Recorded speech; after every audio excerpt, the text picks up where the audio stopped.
Welcome, everyone. It is 10 o'clock, so we are going to go ahead and get started. Welcome to Digital Tools for Boosting Engagement with Gradescope. This is part of our Canvas faculty workshop. Can everyone see my screen all right?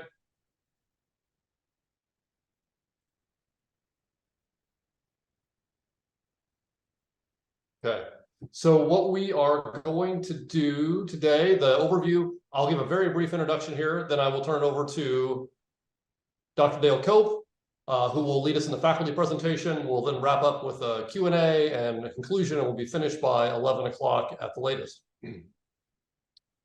So just a few norms for today's presentation. Feel free to use the chat to introduce yourself, to ask questions.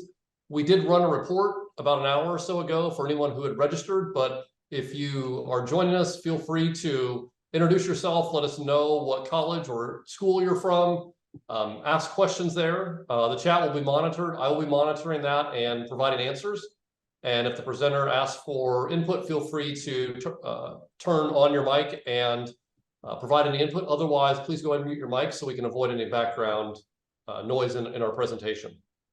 And most importantly, have fun and learn some new information.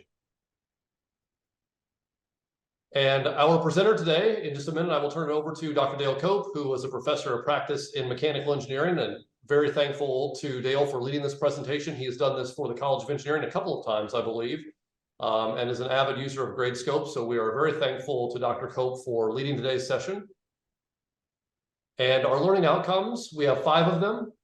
To set up assignments where students can submit free-form work, to grade existing exams and homework on Gradescope, make rubric changes as you grade, write comments only once, and apply previously used comments with a click, and then use assignment analytics to gain insight into student learning.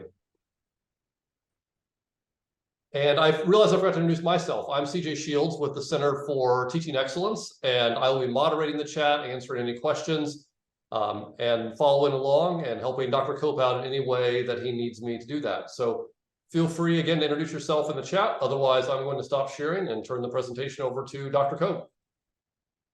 Thank you, CJ. Welcome, everybody. Like seeing a we'll call a small online class that makes it easier for us to, interact with each other and for me to address specifically what you're looking to get out of Gradescope. I was introduced to Gradescope about 3 years ago and been using it for my engineering mechanics course.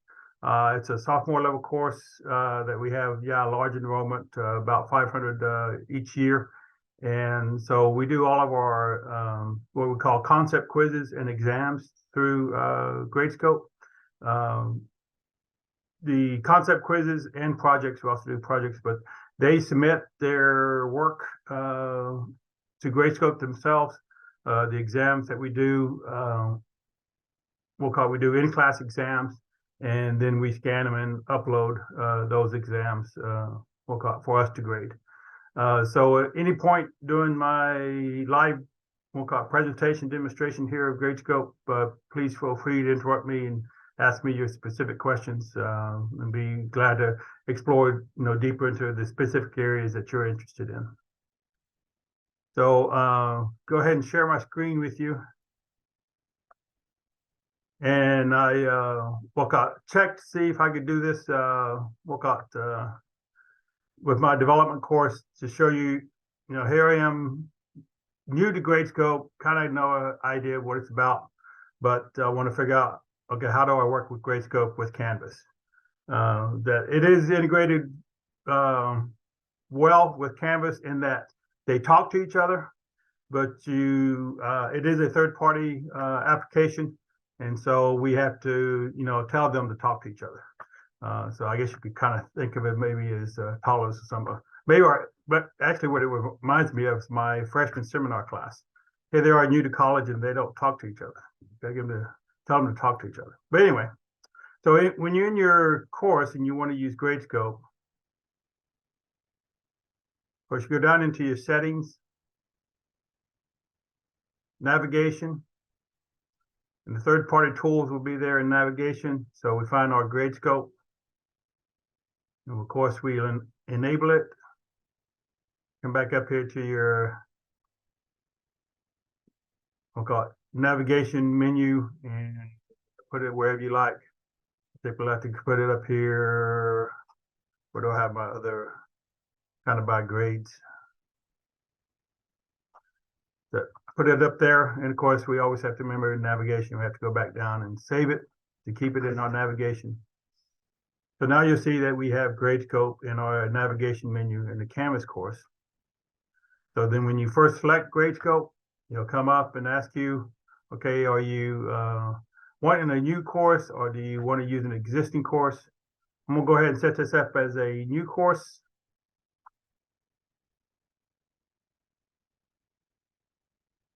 And yeah, we'll go ahead and keep it with my development course.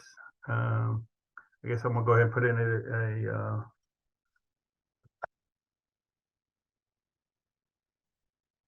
description of demonstration of the Gradescope for our workshop today. A couple of options you can look at as far as the course settings that typically we don't have to worry about the entry code for students. That with the link to your Canvas course, any students in your Canvas course, when they go to Gradescope, they'll be automatically enrolled. And what are the defaults here that usually you want to set is how do you prefer to grade?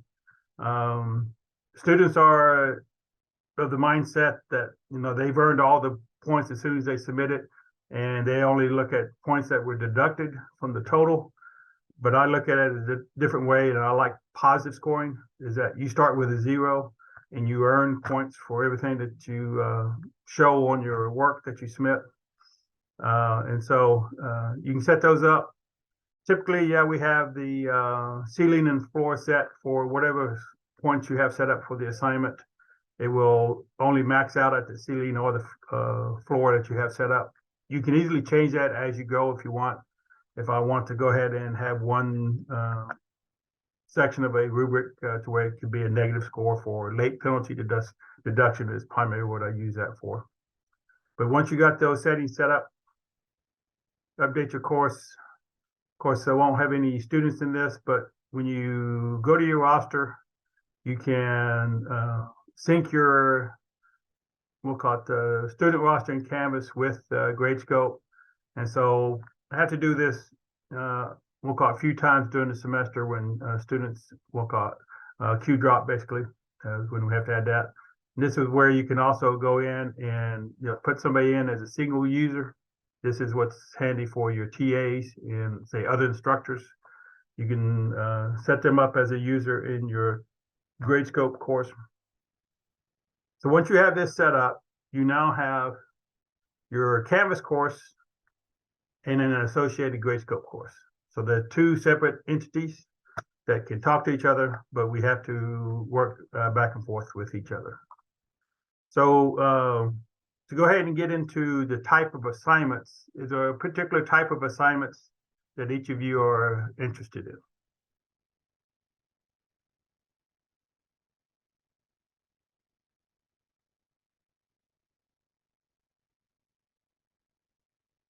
What types of assignments are there? So let's go ahead and look at that.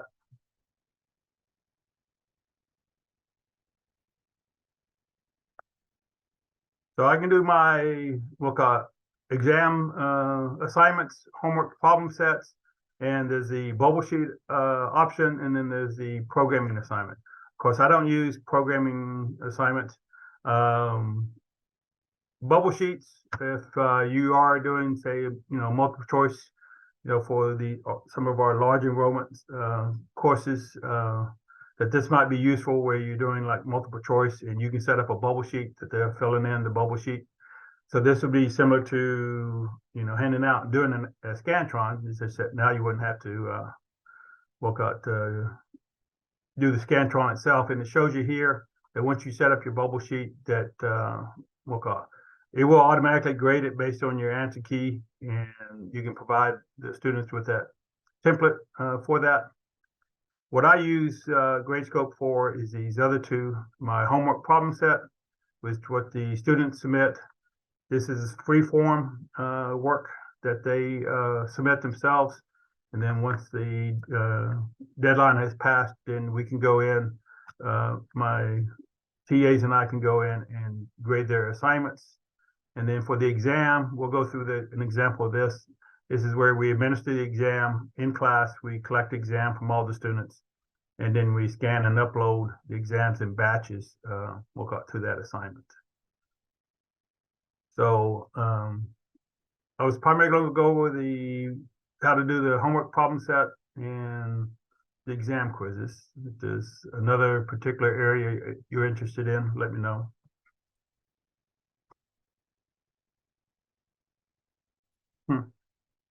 Just noticed they don't have my name right on this development course. Oh well. All right, so typically the way I do quizzes, I'll show you an example. I have a problem set up where they're going to do a quiz, figuring out the strength of a cable for a tailgate. So I have where they answer this quiz as a online Canvas quiz, and they provide an answer. In my course, I'm really not interested so much in the answer. I'm interested in how they analyze this stack of 2x4s on the tailgate, figure out the tension in that cable. So I want to see their solution. So it's a free-form solution that they have to work out. And so along with the quizzes, I will create another assignment.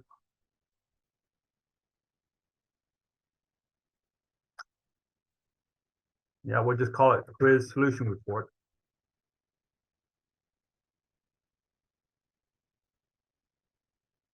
You give them your instructions.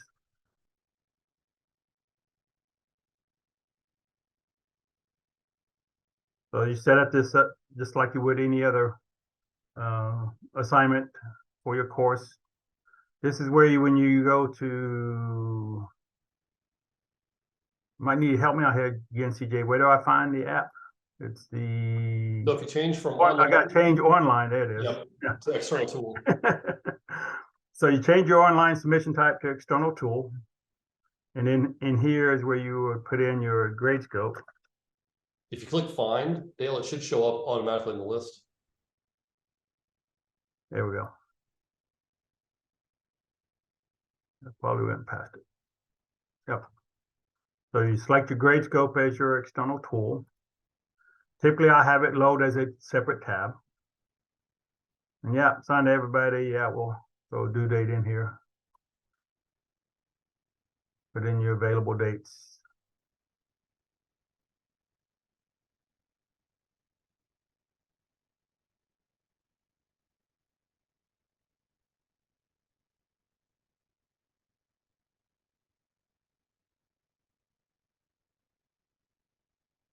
So you set up that assignment, and this is where you need to, we'll go talk to Gradescope. So I'll go ahead and load solution report. And you see it goes back into my Gradescope course, into assignments. And this is where I need to create the assignment. So all the Canvas assignment does is set up that link so that the assignment can be linked with your roster in Canvas, and you can sync your grades, transfer your grades over into Canvas. But I have to go in here and create my assignment, that this is a problem set.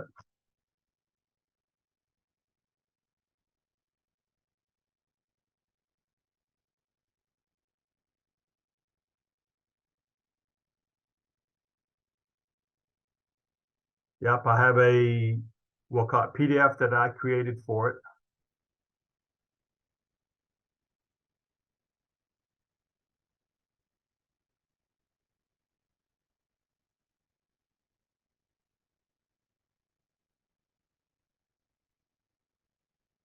So students will upload it, give it a release date.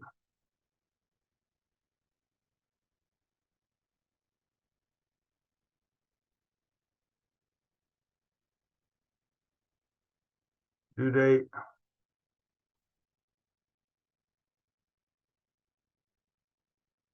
I always like the fact that, we can't tell the students 12 a.m.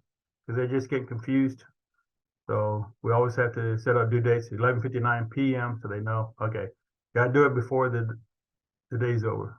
If you want to do late submissions, if you have a late submission policy, you can do that. So typically I have like a 3-day late period, so I can come in here, do 3 days later, and it does allow late submissions. And if you have we've got penalty deduction for late submissions, you can go back in your grading process and figure that out. So I've got this set up as variable length. I was going to show you an example. We can do another one where I can have a template where they have to do their freeform work and defined areas on the template. Of course, you would provide them that template to use as a create their solution report. But creating rubric, I'll go ahead and you can do it either way while you're grading the submissions or before submission. I'll go ahead and show it we'll go ahead and create it beforehand, but it's a live rubric. If you make changes to it as you're grading, that's fine. That's one of the things I like about it, but you have to be aware of if, I've gone through 10 of the assignments and they're not, I don't have the rubric set up quite like I want.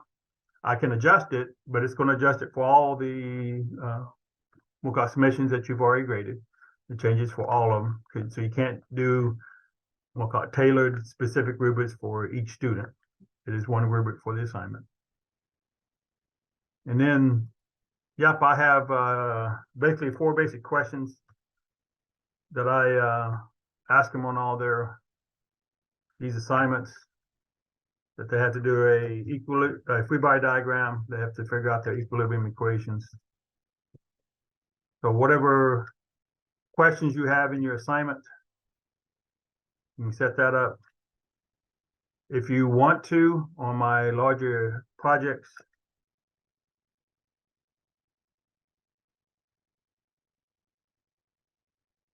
I'll put some things in here first, and then I'd run more for the final answers.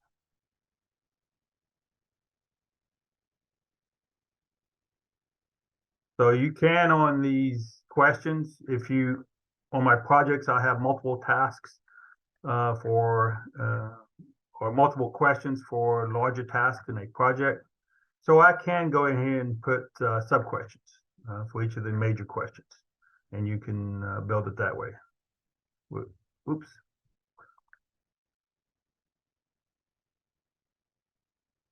So however you want to set up your outline. This outline is a guide for your rubric, because basically I would have a rubric for each one of my questions, so what I'm looking for. That saves your outline. And then this is where you get into, okay, yep, we're going to create a rubric for that. So for each of the questions, yep, I'll keep it simple. That I can make it very detailed. I can even import if I want to show them, I can import an image here. So if I want to have a grading rubric that shows the solution and you would like for them to be able to see that, again, you can control that option as to whether you want them to see the rubric or not. I do have it so that they can see the rubric after I publish my grades. So you could put in an image here that shows that solution for them. It's a great way to provide the feedback to them. This is one of the best features I like about Gradescope is you can put in a highly detailed rubric form, and it helps with the feedback with them, and any misconceptions that they have, they get a better understanding. So yeah, for each one, put in how you want to score that particular question.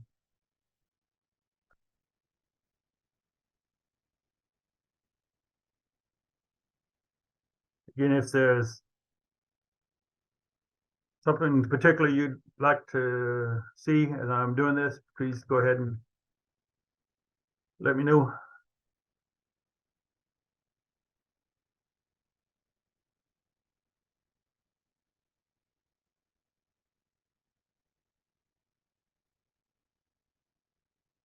So again, I do get into detailed rubrics where I'll put in what the specific answers are for each of the questions and stuff to help with the feedback to them.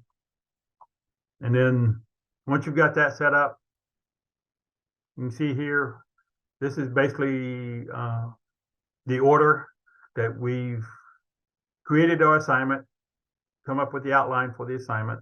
We've done a rubric for the assignment, and then they will go into, since I don't have any students in the development course, I don't think I'll be able to show you how they submit, but they go into Gradescope. Of course, they have instructions for that. They scan, they can either scan images or PDFs. I'm particular about it has to be a PDF, and of course, it has to be a good enough quality that we can read it. Some students do not take enough time to give me a good scan of their work. And so, of course, if you can't read it in Gradescope, you can't grade it. And so they learn pretty quickly on the very first assignments when I just give them back a 0 because they didn't scan it good enough that they figure out how to do good scans. And it's not hard.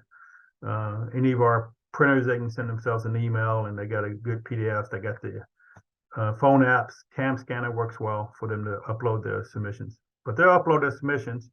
What you can do is you can come up here, and if you need to upload a submission, this becomes helpful for me when I have students who have excused absences and they have to complete the assignment, say after the due date you had for the rest of the class.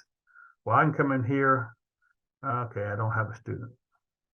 Let's see if there's a way for me to, I'm going to back up here for a second.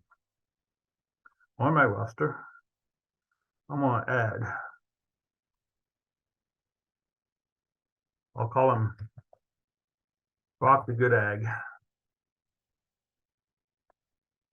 He just happens to use my personal email address.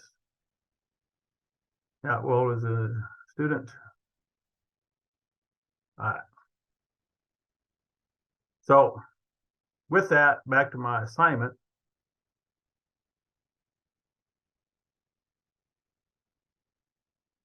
I could come in here, upload. We'll Rock the Good Ag, select a file. And I think this is my solution.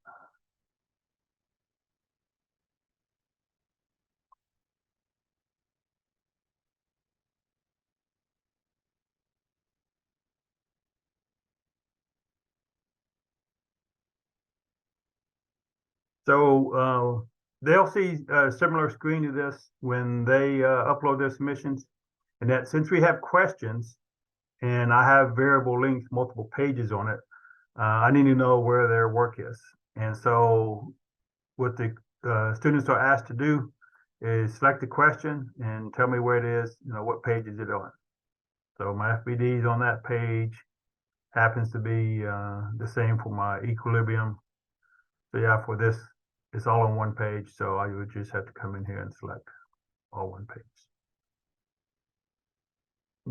What I'm actually uploading, I have two different versions, and that's what it's showing. But we'll say this is the what they submitted. They assign where their work is in their assignment for each of the questions, and then submit. And yeah, I didn't match anything to page 2. That's fine. Oops, selected the wrong option. So once you have them all uploaded, then you can go into your grade submissions. And it just does this in the sequence that they were, submitted. It's not alphabetical order or anything like that. You just go in and, go to your questions. If you want to, share the grading responsibility with your instructional team, some people could do the free body diagram, some people could do the equilibrium equations, and so multiple people can do the grading. And that's the really nice thing about it, is that once we my instructional team and I go over the assignment and the rubric and how we have it set up to score it, then we all can go get our work done when it works best for our schedule, we don't have to have a grading party. Used to have grading parties back when I did this by hand. But we can go in here and go, yep, question 1, yep, he's got a good free body diagram, so that's correct. Typically, I go through, if I grading the whole problem, then yeah, that person will go through here, go to question 2. Yeah, it's got equilibrium equations in there. Those are correct.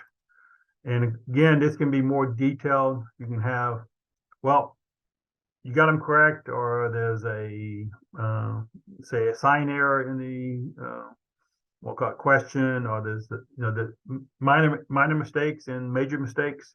You got to have a delineation there between how you want to give them partial credit.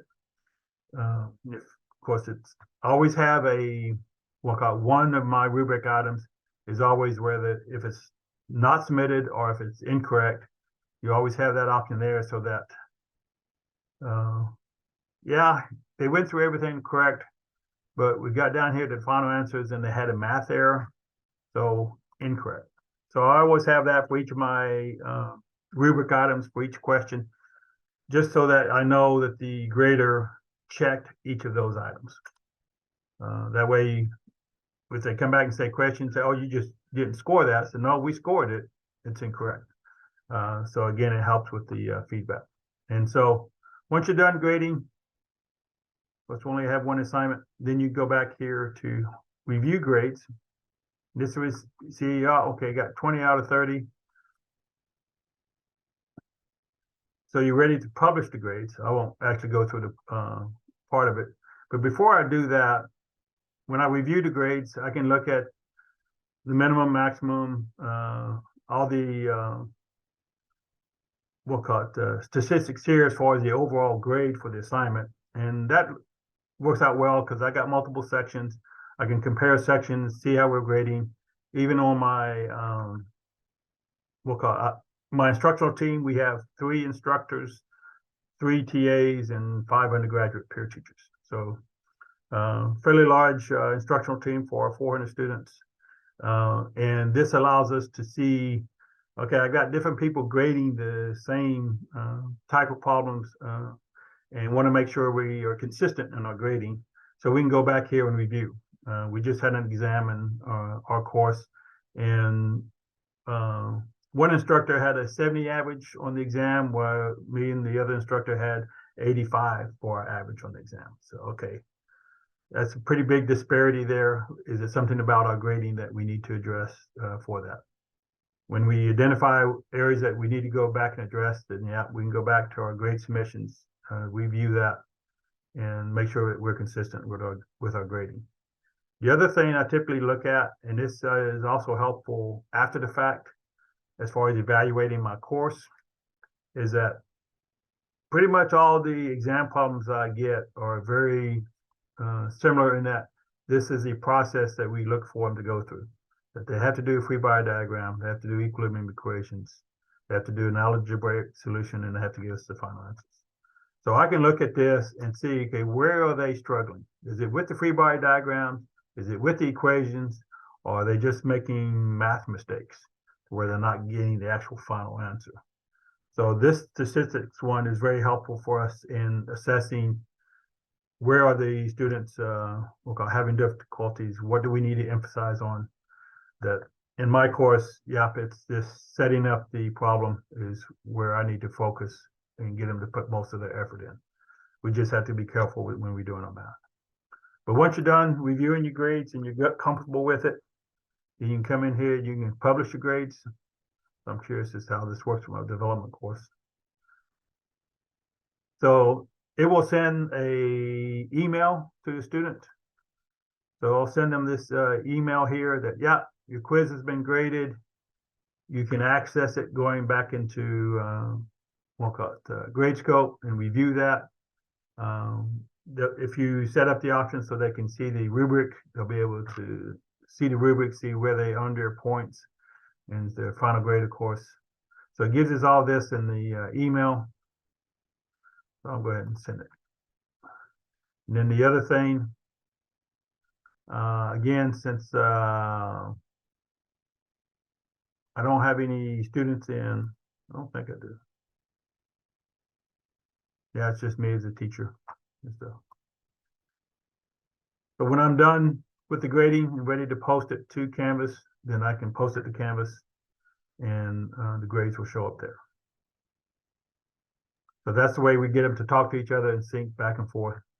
One of the good features about when you publish grades, you also have this option of regrade requests. So I have a policy that I can set up that, yep, you can do regrade request within 5 days of when we publish the grades.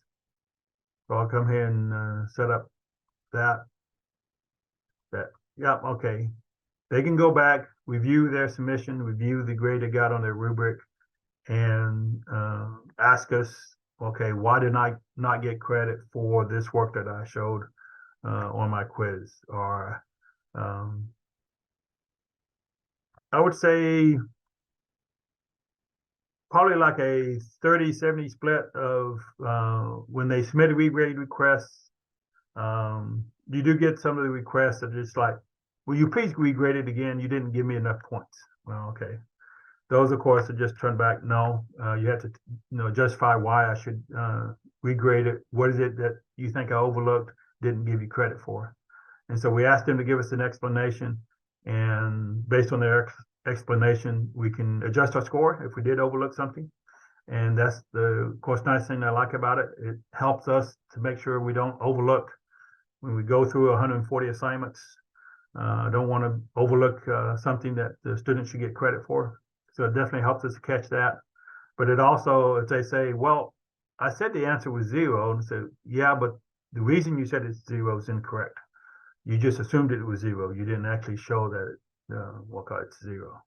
And so I can give them that explanation and help, clarify for them the concept that we're talking about, so they have a really good understanding of that. There's a question in the chat. Yes, sir. Can you give examples of when you would use the other options to create a group or import when setting up the rubric criteria? Absolutely. Import is great because I can come back here to my rubric and we'll go ahead and do it for this example here. Create a group. My free body diagram, I've got it's a multiple, so I got a free body diagram for the year. And in here I can put in, okay, again, we'll just do something like, let's say +2, that it's correct.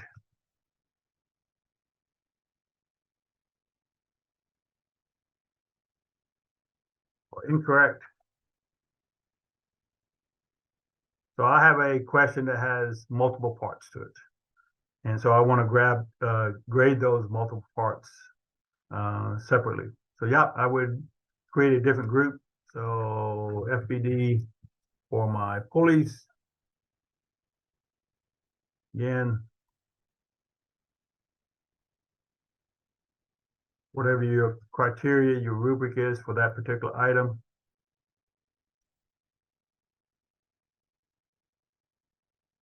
So now when I look at, so I can come in here and I'm going to go ahead and delete these. I'm going to change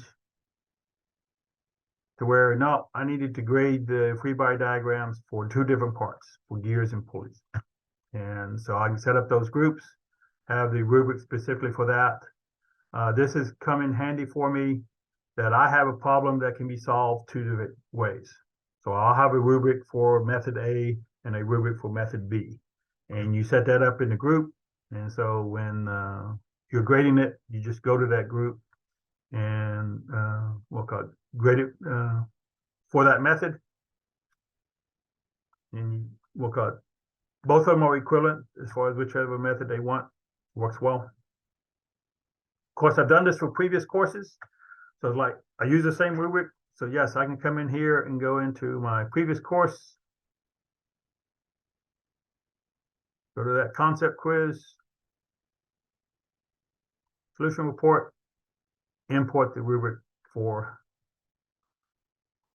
that assignment. So I'll come in here. It will not delete what you have already in there. It adds in there we'll call it my rubric for that previous assignment. And of course, this works nice for the multiple sections in that, yeah, we set up the rubric for one section and we just import it to the other sections.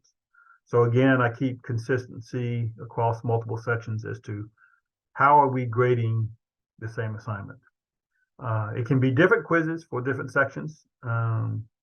We just use the same guidelines for how we set up our rubric, in that, yeah, we have the same percentage points assigned for the different parts that we're looking for.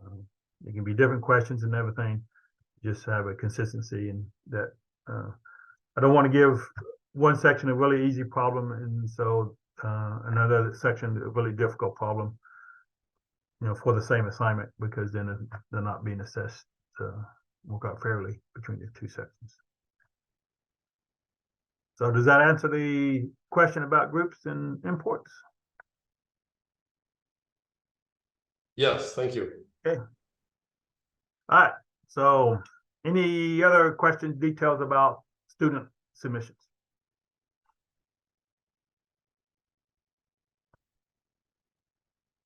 Nothing else in the chat right now. All right. So let's look at this for exam submissions. So I think I'll go ahead and show you what my exams look like. These are, again, in-person exams.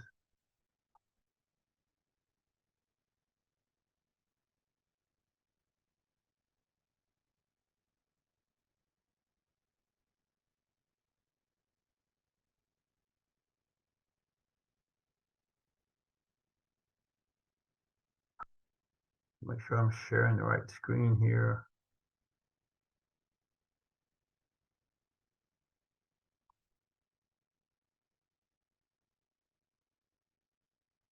So my exams are set up where, yeah, I have a cover sheet. You always want to have some type of page that's the same for your exams. So basically it's a delineation between submissions as to which ones are which. And so, yeah, I've got my cover sheet with the instructions. They fill in the name and student ID, and then you have your problems, questions associated with it. So this is where you could have however you want to do your questions. If you do multiple choice, that's fine. I've done combination where I have part of it's multiple choice, part of it's the free form problems. I have those set up in the exam. And of course, administer this, we'll call it in person, in the classroom.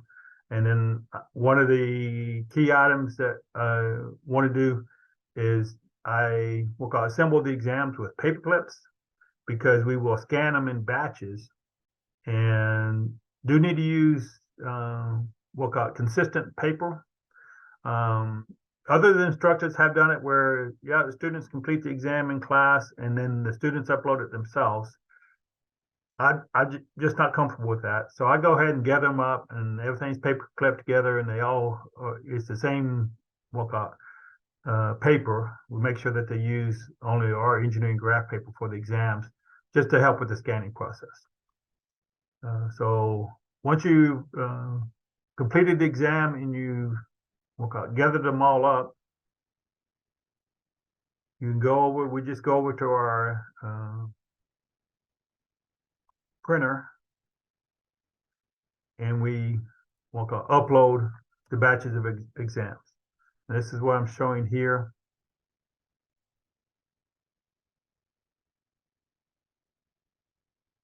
The YAP, we'll call it, taking some examples of the,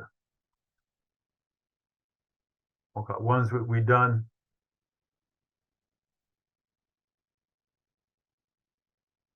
And that each student has their cover sheet,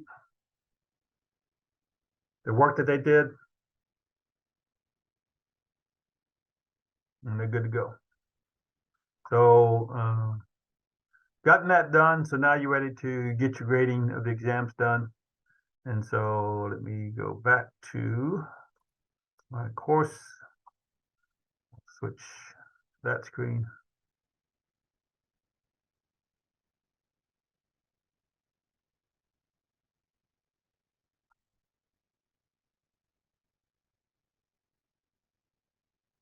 Again, set up an assignment.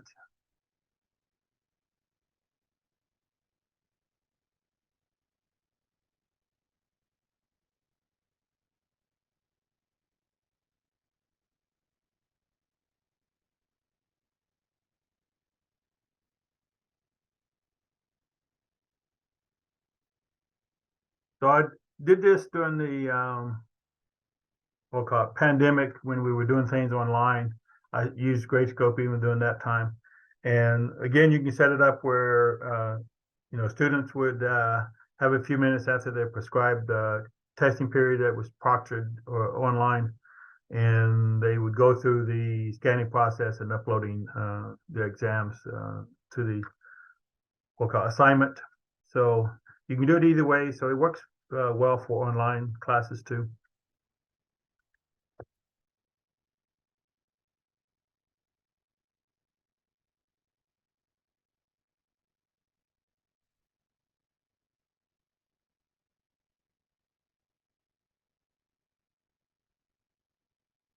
So as far as Canvas is concerned, you set it up just like you would these other assignments.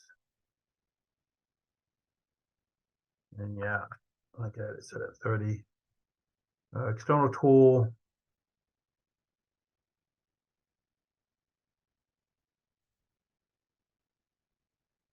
Gradescope. New tab, everyone, yeah.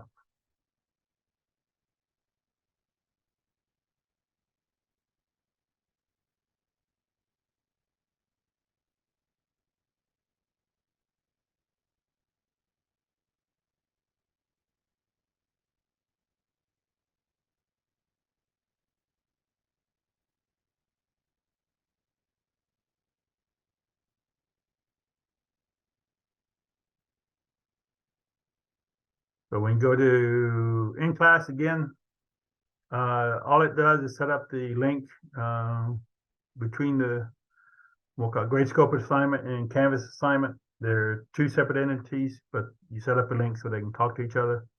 So when I go into assignments, this is where I'm going to create a new assignment.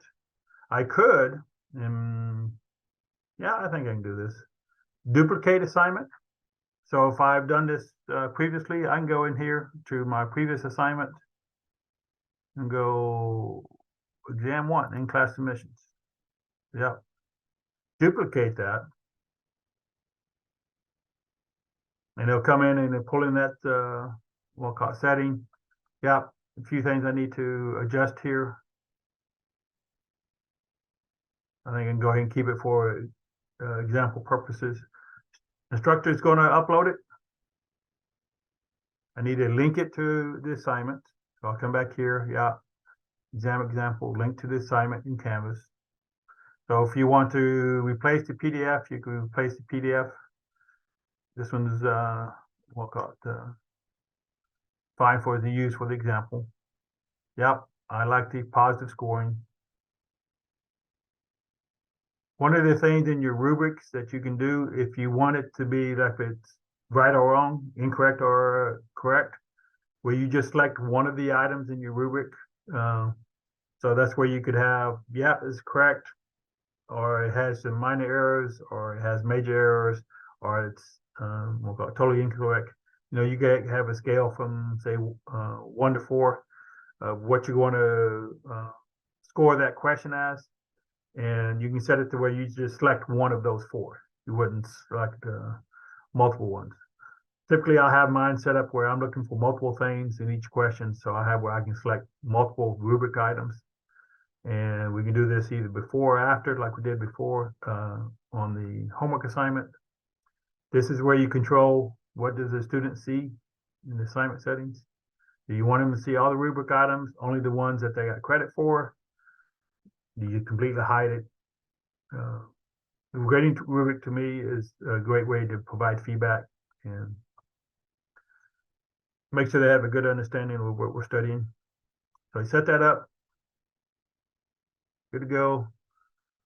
So this is where you get into, you've sent yourself the email with the batches. So again, this is back to my, this is, come on, come on, mouse. There we go. Separate operation. We collect all the exams, go over to the printer, do a batch scan of the exams to ourselves, and it comes in this batch. Well, I have multiple submissions. So it's just a PDF batch file so that when I go back to manage my scans,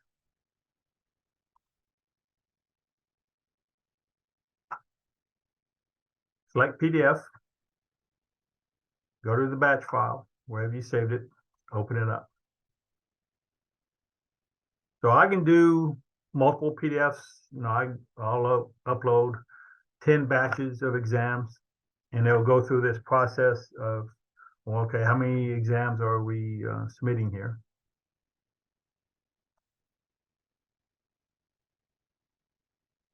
So yeah, there we go. So since it's a variable length, you know, students may take more pages than other students. It's not for sure where to split the exam. If you have a very set, you know, only 3 pages on the exam and all students only submit 3 pages, then it will notice, as long as you have this delineation page in there, it will notice all that and automatically create all your submissions. Doesn't do that for me because of the variable length, but it does recognize the cover sheet. And so, yeah, it split it up into 3 different submissions. You can go in here and zoom in on the submissions. Okay, yeah, it looks good. If a page, if they put in a blank page, sometimes I have where I can delete that page and stuff. But I can create my submissions, make sure they're good, and create submission. So when you go to submissions, you can see here in the outline, that's one thing I forgot to go over. When well, since I imported or duplicated this assignment from another one, if you create the assignment, it will ask you to come in here and create the outline. That we could do the outline, you have to tell it where the name is on the cover sheet, where the student ID is.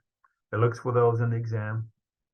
And then I have it set up. Now, okay, here's the outline for the problems that they needed to do.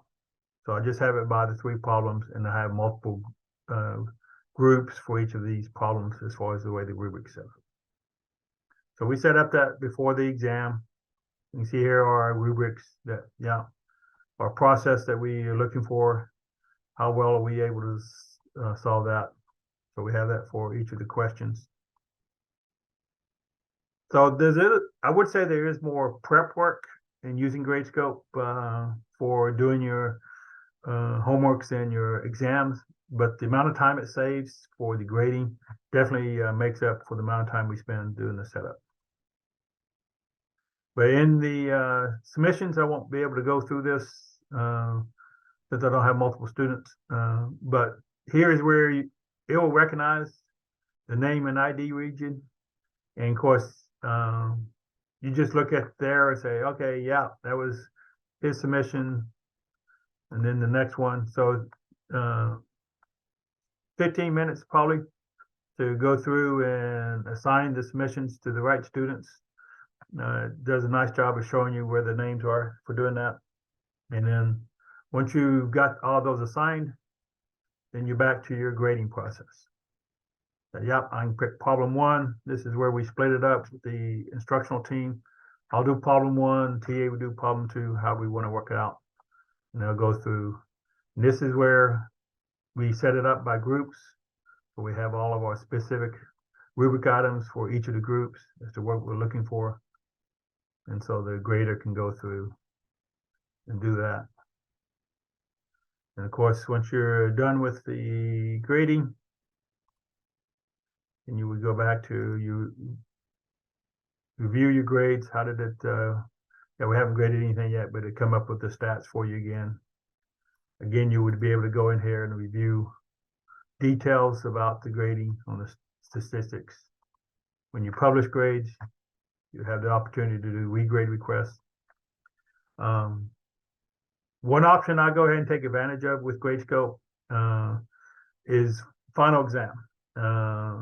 You know, for years, you give out the final exam, you grade them, submit their course grade, and it's done. You're over with it and stuff. But the students never really have an opportunity unless they're go out of their way to ask you to look at something again, because it's after the semester and they're gone and everything, and grades have been posted. I go ahead after I'm done with my final exam is I give them a small window, like 3 days, is that they can review the exam and submit me a regrade request. There are some times where we don't have a sufficient amount of time from when I'm done grading to when I have to post grades. But I'll go ahead and post grades, but if a student submits a regrade request to me and they want me to change things, I'll go back. If it's justified, I'll make the changes. And of course, if that justifies a course grade change, then I can submit a grade change for that. So it allows me to, you know, make sure that the students earn the points that they should have earned. And there have been a few cases where I'll make a difference between a letter grade for a student in a course. So I like that option. So those are the main features that I find useful with Gradescope. I'll open it up to we'll call it the class for specifics as to what you'd like to go over.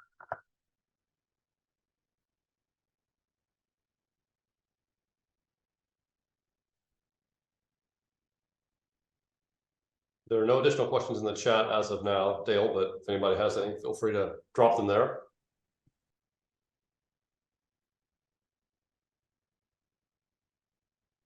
So as you can see, I'm definitely a we'll call it proponent for using Gradescope for large enrollment sections. It helps overall with keeping up with all the grading, and the feedback options that it has is probably, to me, the biggest selling points. All right, well, if there are no other questions, we'll go ahead and wrap up. Thank you very much, Dale. It's a very thorough overview, and hopefully a lot of people can find a way to use Gradescope in their courses. I am going to wrap up here, just share a couple of things. We have 3 sessions, actually 2 sessions left for this semester, and then 1 to start next semester. On November 7th, we will do a session similar to this. We will focus on perusal. And then on the 9th, we will do a session on generative AI tools and specifically how they can assist with developing content in the LMS. And then the 11th of January is not 100% confirmed yet, but mostly we are set for, that will be our spring into action with Canvas Day to kick off the 2nd semester. So we'd love to see any and all of you there. You can register at ers.tamu.edu for any of those events.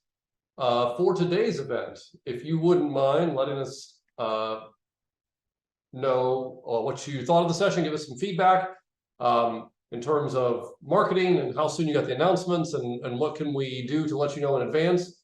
For the next sessions, we would love to have that information. I just shared the link in the chat. You can also go to text.ag/F23GSFB or scan the QR code. Either one of those will get you there, or you can click the link in the chat. And with that, I will go ahead and wrap it up for today, and I will stop the session, stop recording. If you have any questions, we'll hang out for just a minute. Otherwise, thank you to everyone for showing up today and for listening to Dr. Cope's presentation. And we look forward to all of you being able to use Gradescope in your courses in the future.